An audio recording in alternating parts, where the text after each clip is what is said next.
एक बार की बात है, एक गांव में जीतू नाम का एक आदमी रहता था। वह बहुत ही बड़ा शराबी था। सुबह होते ही वह शराब पीनी शुरू कर देता था। पूरा दिन वह कोई काम धंधा करता नहीं था और बस शराब पीकर यहाँ वहाँ पड़ा रहता था।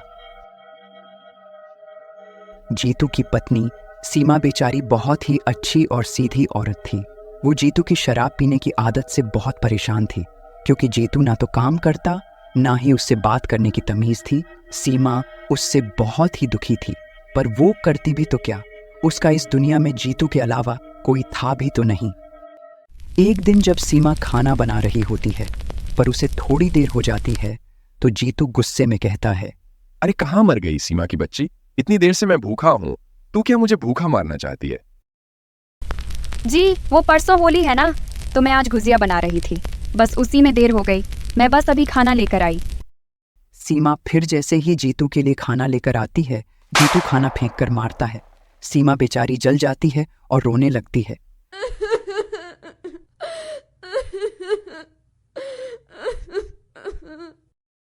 जीतू घर में रखे रंग निकाल कर लाता है और बुरी तरह से सीमा के मुंह पर मलने लगता है।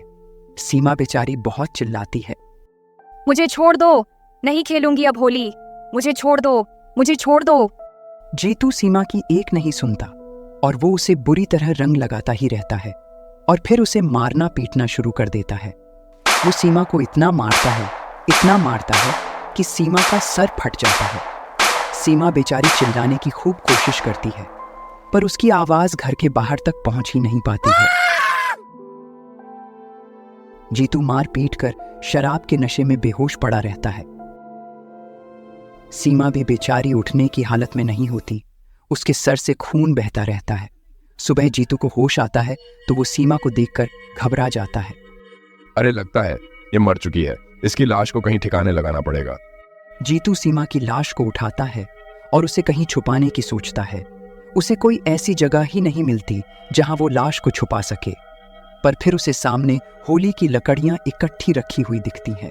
क्यों ना मैं सीमा की लाश को इसी में छुपा दूं, किसी को शक भी नहीं होगा और आज शाम को होली के साथ सीमा की लाश इसी में जलकर राख हो जाएगी। फिर जब आसपास कोई नहीं होता, वह सीमा की लाश को उसी लकड़ियों के बीच छुपा देता है और वहां से चला जाता है। अब शाम को लोग होलिका दहन के लिए वहां इकट्ठे होने लगते हैं। सब बड़े खुश होते हैं। फिर थोड़ी देर में होलिका दहन होता है। किसी को इस बात का जरा भी पता नहीं चलता कि अंदर सीमा है। लोग तो अपने मजे से खुशियां मना रहे होते हैं। सब एक दूसरे को बधाई दे ही रहे होते हैं कि अंदर सीमा का शरीर जलना शुरू हो जाता है। जब लोग खूब थक जाते हैं तो फिर अपने अपने घर चले जाते हैं और उनके जाने के बाद होलिका से चुड़ैल निकलती है।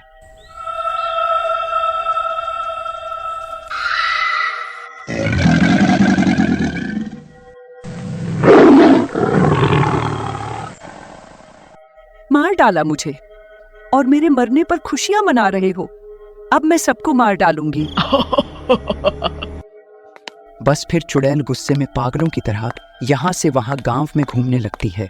वह एक एक करके सबके घर के बाहर जाती है और खून से उनके घर के बाहर लिख देती है, अगर होली खेली तो मारे जाओगे। पूरी रात चुड़ैल यही करती है, हर एक घर के बाहर ऐसा ही लिख देती है। अगली सुबह जब कविता भैंसों का दूध निकालने के लिए उठती है तो उसे अपनी दीवार पर बड़ा बड़ा लिखा कुछ दिखता है। वह पढ़कर बड़ी हैरान हो जाती है और पड़ोस से रवि को आवाज देती है। राजू भी उसे पढ़ने लगता है और बताता है कि उसके घर भी यही लिखा हुआ है। रवि और कविता बात कर ही रहे होते हैं कि तभी वहां से रोहन गुजरता है। अरे क्या तुम्हारी दीवार पर भी यही लिखा है? पूरे गांव में हल्ला हुआ पड़ा है। हर घर के बाहर यही लिखा है कि अगर होली खेली तो मारे जाओगे। क्या बेकार की बातें हैं? ये सब किसी का मजाक है और कुछ नहीं। ऐसे कैसे कोई किसी को मार देगा? मैं ये सब नहीं मानता। भाई जो भी हो, मैं तो इन सब से बहुत डरता हूँ। कहीं ये किसी चुड़ैल ने जादू टोना तो नहीं किया? मैं तो नहीं खेलूंगा होली भाई। रवि तो वहां से चला जाता है और रोहन इस बात पर यकीन ही नहीं करता।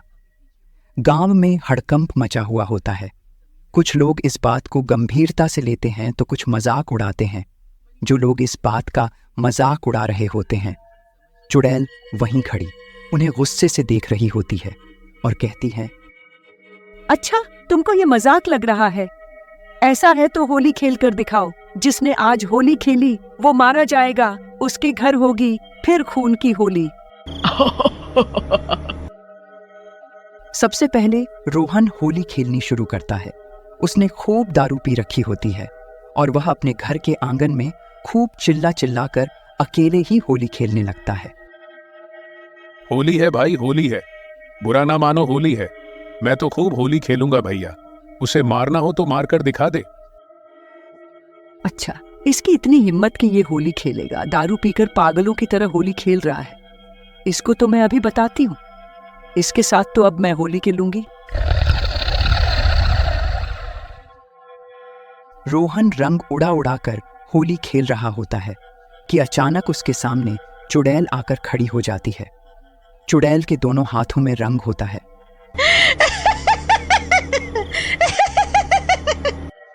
रोहन चुड़ैल को देख उसे घूरने लगता है। चुड़ैल उसके मुंह पर बुरी तरह रंगने लगती है और रोहन अपने आप को छुड़ाने की कोशिश करता है, पर चुड़ैल उसे रंग लगाना नहीं छोड़ती। मैंने बोला था ना, जो होली खेलेगा वो मारा जाएगा। फिर तेरी हिम्मत कैसे हुई ये होली खेलने की? अब तो तुझे इसकी सजा भुगतनी ही पड़ेगी।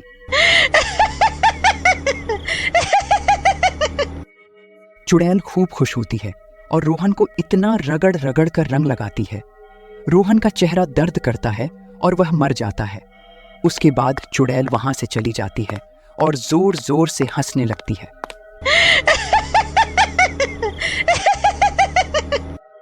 जो भी उसे होली खेलता दिखता है वो उसको तब तक रंग लगाती है जब तक वो मर न जाए। पूरे गांव में चुड़ैल का जाने ऐसे कितने लोगों को मार डालती है। फिर जैसे ही चुड़ैल यहां वहां घूम रही होती है कि तभी उसे कुछ लड़के होली खेलते दिखते हैं।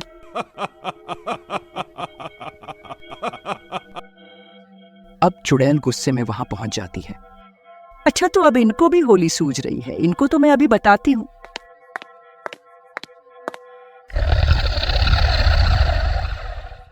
क्यों रे बच्चों, तुम यहाँ क्या कर रहे हो? कहीं तुम भी तो होली नहीं खेल रहे हो?